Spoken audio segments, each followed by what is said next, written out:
Good, happy Sunday morning, September 27, 2020.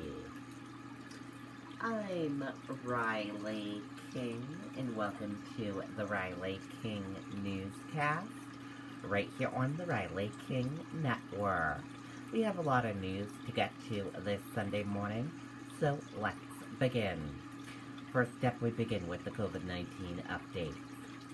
New Hampshire health officials announced first coronavirus-related death in 11 days. 38 new COVID-19 cases were announced in New Hampshire. New Hampshire Department of Health and Human Services announced the first coronavirus-related death in 11 days on Saturday. The new death was associated with a long-term care facility. Deaths in the state now total 439. Officials say 38 new positive COVID-19 cases were identified in New Hampshire. Since the start of the pandemic, 8,121 Granite Staters have been infected with coronavirus. 303 are active cases. And now let's take a look at the COVID-19 in New Hampshire important information and latest data. Let's take a look at that right now.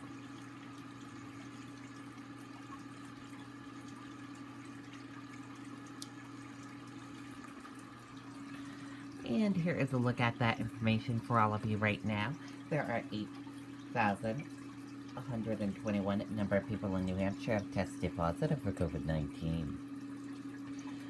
7,077,450 number of people in the United States have tested positive.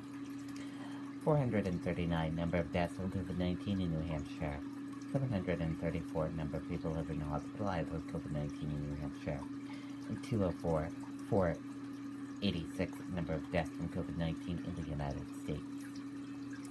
Now let's take a look at this map of New Hampshire where current cases of COVID-19 are. Manchester 39, and let's take a look at this map of New Hampshire where total cases of COVID-19 are. Manchester 38. Now let's take a look at these three charts here. Let's start with the first chart here, new cases each day in New Hampshire. In the purple, daily new positive COVID-19 cases. In the orange, new hospitalization, and in the red are the deaths. Let's take a look at this chart here, current cases. In the purple, total current COVID-19 cases, and in the orange, current hospitalizations. Let's take a look at this chart here, total cases. In the purple, total positive COVID-19 cases, in the orange, total hospitalizations, red, deaths, and blue recovered. Let's take a look at this chart here, each group of cases, female and male of cases, and risk information. Let's take a look at this chart here, infections, hospitalizations, and deaths. And let's take a look at this chart here, deaths, percent of New Hampshire population, race/ethnicity of cases, and hospitalizations.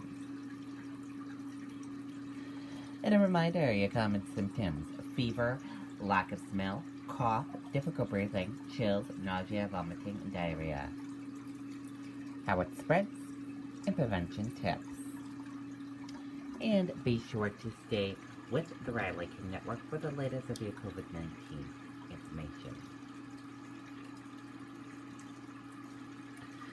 Climber dies after falling more than 50 feet at Nominee Rocks. Let's take a listen to that video right now.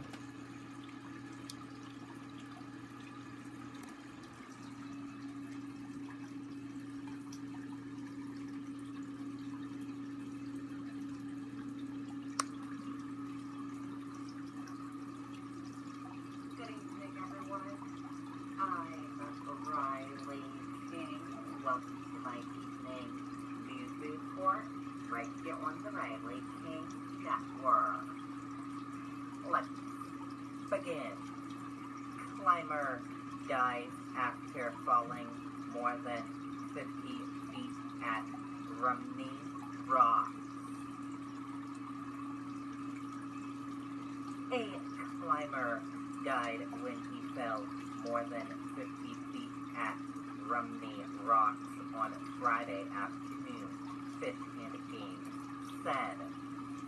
The man told his climbing partner that he was descending shortly after 4 p.m. when a catastrophic equipment malfunction caused him to fall unaided all the way to the ground, Fish and Game said in a press release.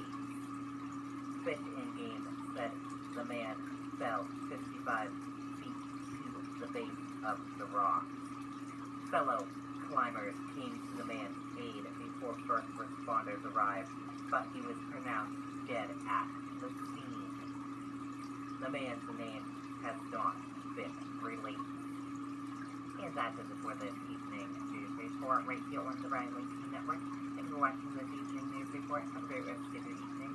See you back here tomorrow for more news reports. Good night, goodbye, everyone.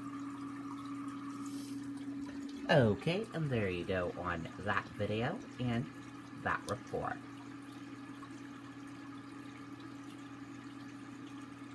President Trump's Supreme Court nominee receives reaction from both sides of the aisle. President Trump nominates Judge Amy Coney Barrett to Supreme Court. Let's take a listen to that video from WMUR News 9, Tim Calorie.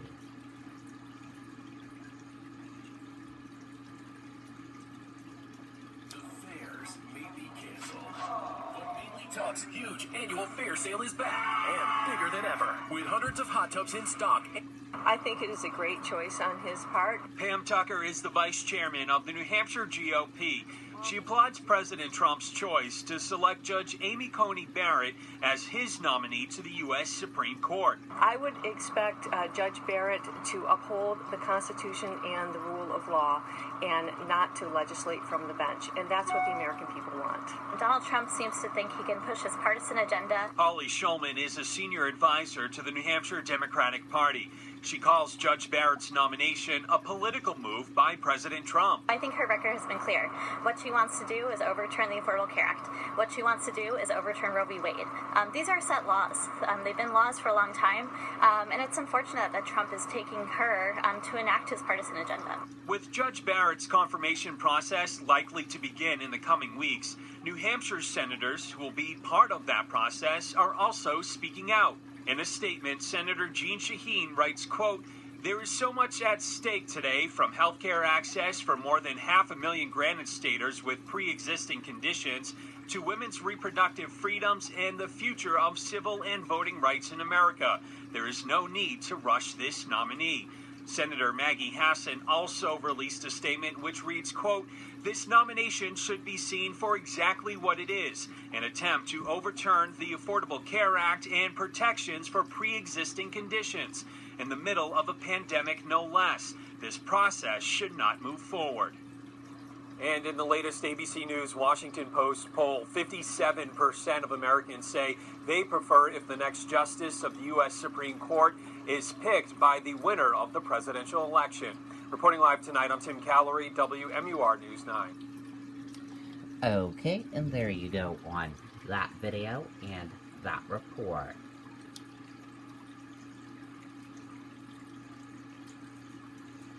Halloween attractions in New Hampshire make changes due to COVID-19.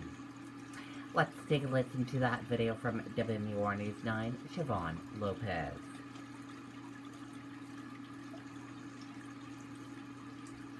Hey, Paul here, owner of Century Roofing. I personally wish to thank the thousands of our customers for supporting our team. At Century, our team continues to grow. Fresh off opening night, Spooky World in Litchfield is coming up with new ways to make the park work under COVID-19 guidelines. The good thing is we're still scary, but now we've added safe to the park. So we're a scary, safe park. Face masks are mandatory, but they are given out for free as guests arrive. People are put into queues and kept 6 feet apart. We sanitize the show every single night from top to bottom. We sanitize the hay wagons after every single ride. The hay wagon looks different too, with dividers to space out the groups. We know we'll be here years and years to come. This will just be the speed bump in between 19 and 21. Coming soon in Nashua, an annual Halloween show that this year is being transformed into a drive-thru.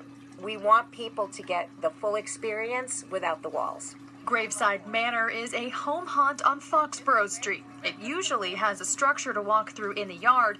Instead, people will stay in their cars as actors approach. But we won't touch the vehicle, and we will not be able to allow people out of their cars.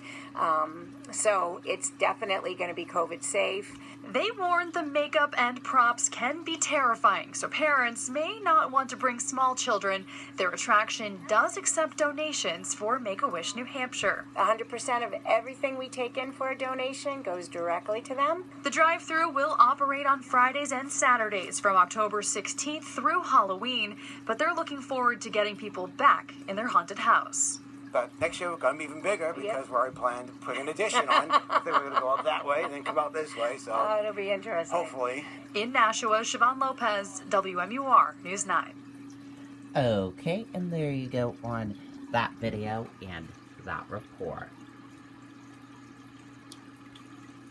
Lots of changes. Crashes all around Concord, the capital region, Saturday. Accidents involving cars and motorcycles were reported on Interstate 93 in Bow, Chief Davis Road in Pembroke, and East Side Drive in Concord, all on Saturday.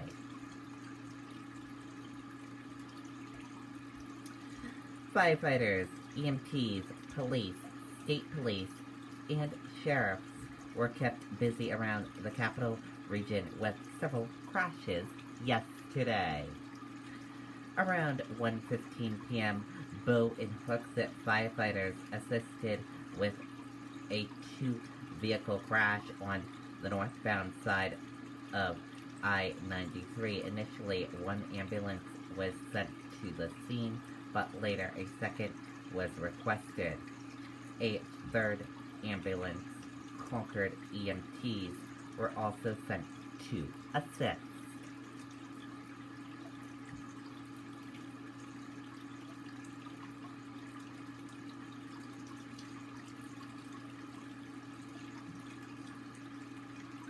And then, we can tell you that about 30 minutes later, fire and rescue teams, as well as police and Merrimack County Sheriff, were sent to Chief Davis Road in Pembroke for another motorcycle crash. And then at 5:22 p.m., Henniker EMTs and Bradford firefighters were sent to Route 114 in Bradford for another motorcycle accident. Then, 2 minutes later, Concord police and firefighters were sent to East Side Drive on Hazen Drive for another crash, this time between 2 vehicles. So it was a busy day around the capital region with crashes yesterday. And that is it for this Sunday morning edition of the Riley King Newscast, right here on the Riley King Network. I hope you all have a great rest of your day, and I'll see you back here later on today for another newscast. I'll have a news report coming up in a little bit. Goodbye, everyone.